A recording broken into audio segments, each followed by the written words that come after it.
Hey guys, okay, so we are going to be talking about social media tips for your small business. And let's just dive right on in. So, step one, exist. We live in a world where people are going to the internet to learn about you. It's just a fact. 9 times out of 10, people are going to go and see if you exist on the internet before they walk into your place of business. So you need to exist. You need to be clear. What does that mean? That means you need to make sure that your website or your Facebook, your Instagram, your Twitter, however they're going to find you, has a clear description about what you have to offer your customer, your consumer, the person that is going to be coming to your place of business. What do you have to offer them? Be very clear about that in your descriptions or your about section, wherever it is, whichever social media outlet you are taking on. Step 3, stay on brand. Whatever you do, whichever route you take with social media or your online presence, make sure it's on brand. So make sure that your posts, your stories, that they attract or apply to your consumer. So the person that is going to be coming to your place of business, what they're going to expect. They're going to know your brand by how you present yourself online. They're going to know what to expect when they walk in. You're already going to attract them. So make sure that everything you're putting out there falls somewhere in the line of what you are representing. Step 4, consistency is key.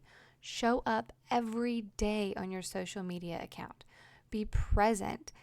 Ask interactive questions often, and always interact with your customers in the comments. Whenever somebody asks a question, or even if it's a compliment, whatever it may be, respond. That's going to get your algorithm up. It's going to build a relationship. Be consistent. All right, step 5, use hashtags. Create a hashtag specific to your business. Use it on every post. Find hashtags that reach the type of customer that you want to attract or that are on topic for your brand. And be sure to use Visit Franklin Southampton VA hashtag so you can find other businesses in our area. All right, so one thing you're going to want to do is to have videos, pictures in your store. When you can, use natural lighting, okay? You may not always be able to, but you can get like a ring light or a box light or a selfie light, something to put on your phone. But for the most part, you're gonna wanna use natural lighting whenever possible. It's a rainy day the day I'm recording this, so it's not gonna be super easy for me to go out and show you how I take pictures.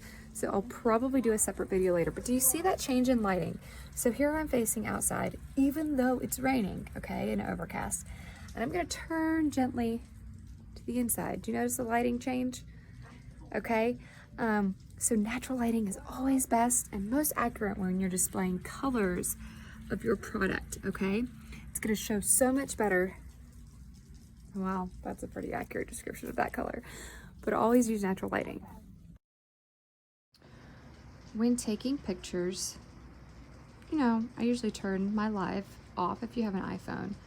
You can take just a regular photo, but when I switch to portrait, it's going to be zoomed in and it's going to blur my background and focus on something up front. So let's go here to this. I'm gonna blur the background and it's going to focus on that mask, okay? So that's portrait. Again, here it is on photo. But portrait is such a great feature when you're wanting to focus on one particular item. So let's focus on that there, all right? It's gonna blur everything else a little bit, and we're gonna focus on that one item.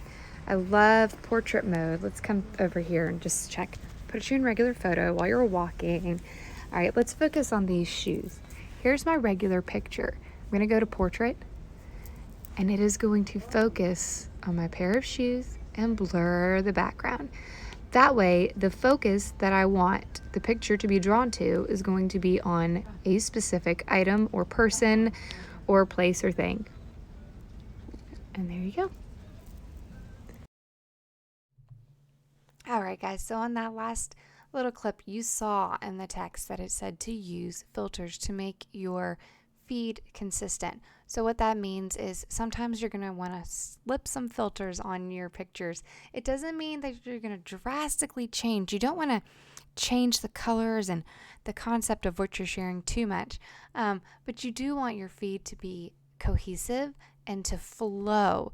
So there's a few apps pictured here on the screen. They're some of my favorites to use to either schedule out single photo posts, or to make fun stories, or to edit my pictures with a filter that is going to make them cohesive. All right. So team up. Here's some other tips, guys. This is awesome. Good stuff. Team up with other businesses. People do roundhouse shares where you all share a post, and then you tag other businesses, and then people follow them, and you just do a giveaway or just do it for fun. But also, you guys, encourage and support one another.